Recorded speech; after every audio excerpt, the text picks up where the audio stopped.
Assalamualaikum warahmatullahi wabarakatuh. Perkenalkan, kami dari kelompok 6 Fakultas Tarbiyah dan Keguruan, Prodi Pendidikan Guru Madrasah Ibtidaiyah UIN Sunan Ampel Surabaya semester 2 akan mempresentasikan hasil diskusi kami mengenai administrasi pendidik dan tenaga kependidikan sekolah atau madrasah inklusi.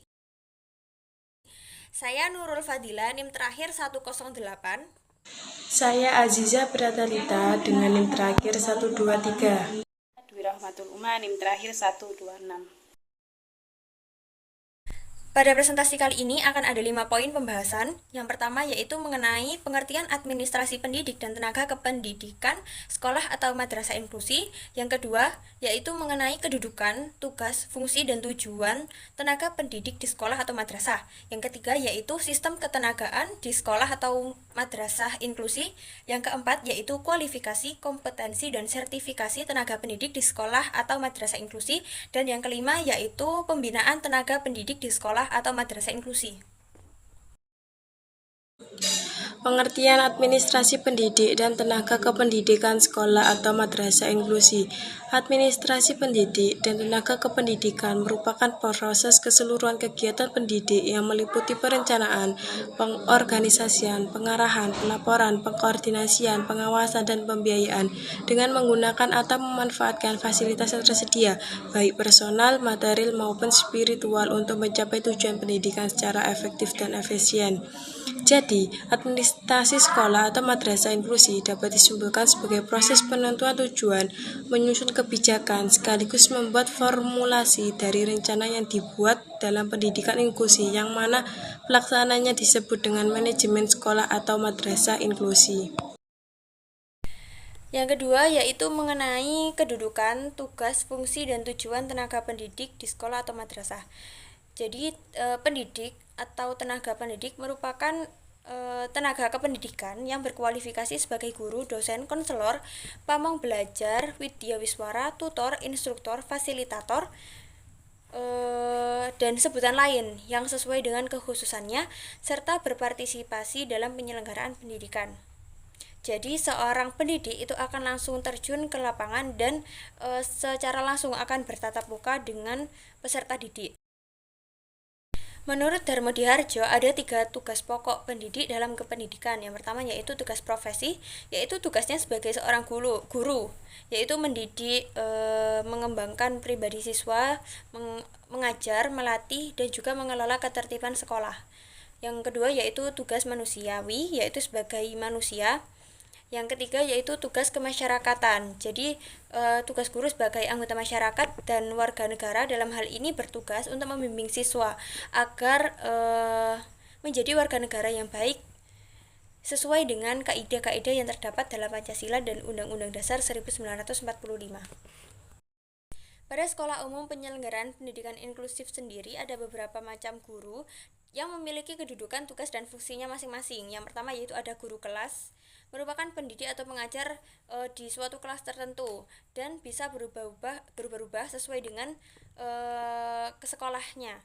Yang kedua yaitu ada guru mata pelajaran, merupakan guru yang mengajar pada mata pelajaran tertentu sesuai kualifikasi yang dipersyaratkan. Dan yang ketiga ada guru pendidikan khusus, yaitu guru yang mempunyai latar belakang pendidikan khusus atau pendidikan luar biasa atau pernah mendapatkan pendidikan tersebut, yaitu pendidikan khusus atau pendidikan luar biasa yang ditugaskan di sekolah inklusi.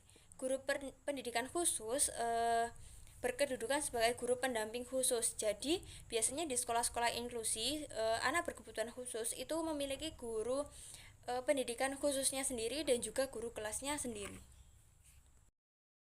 Sistem ketenagaan di sekolah atau madrasah inklusi.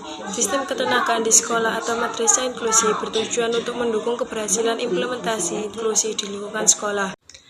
Jenis ketenagaan. Yang pertama, guru kelas. Guru kelas adalah pendidik atau pengajar pada kelas tertentu di sekolah inklusif dengan tugas utama sebagai berikut. A. Menciptakan iklim belajar yang kondusif sehingga anak-anak merasa nyaman belajar di kelas atau di sekolah. B. Menyusun dan melaksanakan asesmen akademik dan non-akademik pada semua anak untuk mengetahui kemampuan dan kebutuhannya bersama guru pembimbing khusus. Nah, selanjutnya yang kedua yaitu guru mata pembelajaran.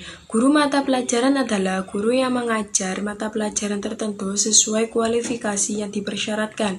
Tugas guru mata pelajaran antara lain sebagai berikut. A. Menciptakan iklim belajar yang kondusif sehingga anak-anak merasa nyaman belajar di kelas atau sekolah. B. Menyusun dan melaksanakan asesmen akademik pada semua anak untuk mengetahui kemampuan dan kebutuhannya. C. Menyusun rencana pembelajaran atau program pembelajaran individual bersama guru pembimbing khusus. Yang ketiga, guru pembimbing khusus. Guru pembimbing khusus adalah guru yang memiliki kompetensi sekurang-kurangnya S1 pendidikan luar biasa atau kependidikan yang memiliki kompetensi ke-PLBN pendidikan. Khusus kualifikasi pendidikan khusus sesuai dengan tuntutan profesi yang berfungsi sebagai pendukung guru reguler dalam memberikan pelayanan pendidikan khusus. Tugas pokok GPK antara lain sebagai berikut. A. Membangun sistem koordinasi dan kolaborasi antar dan inter tenaga pendidikan dan kependidikan serta masyarakat. B. Membangun jenjang kerja antar lembaga, yaitu antar jenjang pendidikan, layanan kesehatan, dan dunia usaha. Kualifikasi, kompetensi, dan sertifikasi tenaga pendidikan di sekolah atau madrasah inklusi. Kualifikasi adalah hal-hal yang dipersyaratkan baik secara akademis dan teknis untuk mengisi jenjang kerja tertentu, sehingga kualifikasi mendorong seseorang untuk memiliki suatu keahlian atau kecakapan khusus. Kompetensi guru merupakan kemampuan seorang guru dalam melaksanakan kewajiban secara bertanggung jawab dan layak. Untuk menjaga kualitas profesional, seorang guru diwajibkan untuk memiliki sertifikasi yang diperoleh melalui perguruan tinggi, penyelenggaraan program pengendalian tenaga kependidikan yang terakreditasi yang ditunjukkan pemerintah. Pembinaan tenaga pendidikan di sekolah atau madrasah inklusi.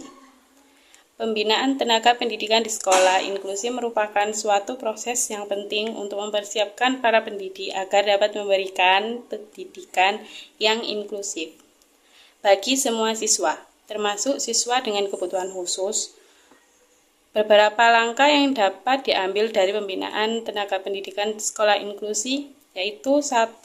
Pelatihan tentang inklusi pendidikan. 2. Pengetahuan tentang kebutuhan khusus siswa.